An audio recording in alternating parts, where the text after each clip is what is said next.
नमस्ते छात्रों। आज हम आपके पाठ्यपुस्तक की दूसरी इकाई की पहली कविता धरती का आंगन महके यह कविता का अध्ययन करेंगे। इसके कवि डॉक्टर प्रकाश दीक्षित जी हैं। इनका परिचय: इनका जन्म 1929 इटावा उत्तर प्रदेश में हुआ और मृत्यु 2012 में हुई। आगे देखेंगे हम इनका परिचय। आजीवन अध्यापक रहे हैं डॉक्टर दीक्षित जी। वे अर्चना, मणिप्रभा, ज्ञानार्जन आदि पत्रिकाओं के संपादक रहे हैं। अमर उजाला समाचार पत्र में पत्रकारिता भी की। उनकी रचनाएं विविध पत्र पत्रिकाओं की शोभा बढ़ाती रही है। यह है इनका परिचय। कविता की पंक्ति इस प्रकार से है: धरती का आंगन महके कर्म ज्ञान विज्ञान से, ऐसी सरिता करो प्रवाहित खिले खेत सब धान से। इस पंक्ति का अर्थ इस प्रकार है।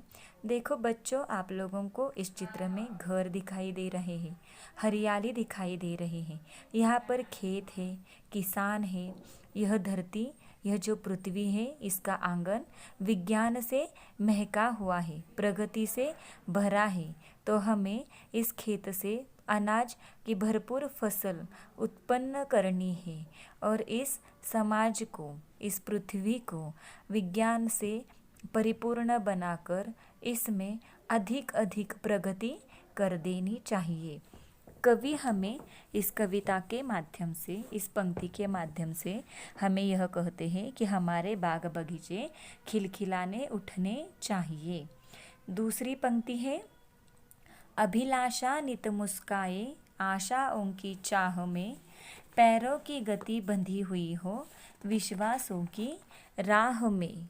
अब इसमें राह यानी मार्ग, अभिलाषा यानी इच्छा।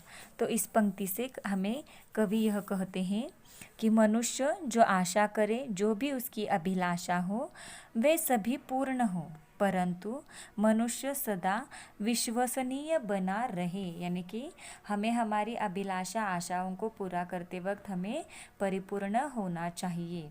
आगे की पंक्ति है: शिल्पकला कुमुदों की माला, वक्षस्थल का हार हो, फूल फलों से हरी भरी इस धरती का श्रृंगार हो। प्रवाहित यानी बहता हुआ और वक्षस्थल यानी छाती। शिल्पकला इसका मतलब है हस्तकौशल्य। कुमुद यानी कमल। यहाँ पर देखो शिल्पकलाएं यानी कि जो पहाड़ आप देख रहे हैं, यह क्या है? सभी पुरानी शिल्पकलाएं हैं। अगर आप अजंता वेरूल में जाओगे तो वहाँ पर आप लोगों को शिल्पकलाएं देखने को मिलेंगी। देखो यह लाल किला है, यहाँ पर पुराने शिल्पकलाएं हैं। तो इससे हमें क्या करना है? हमें इसका रक्षण करना है।